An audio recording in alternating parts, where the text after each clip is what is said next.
komentarnya Doktif ketika Mami Maharani di Black Campaign.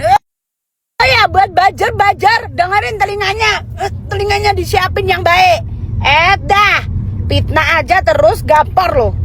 Nih, yang terbaru lagi Maharani apa MK, Pemalang Maharani, ya. Produknya udah mulai diutak-atik juga itu. Yang orang emang produknya nggak masalah, masa harus jadiin masalah? Itu kan dikejar-kejar Maharani, ya Maharani gimana Maharani nggak ngerti apa-apa gitu loh. Dokter ini kan asal aja comot gitu loh.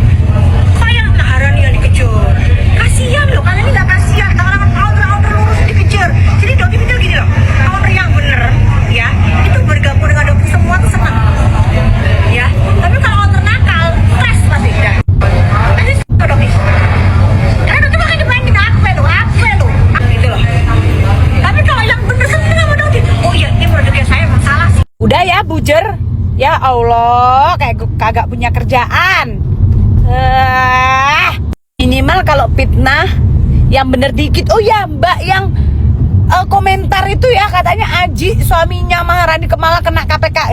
Udah kerikot lo itu videonya, mau dilaporin lo, kamu awas nanti nangis.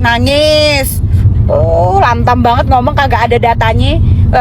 Di ulti lo sama Doktip.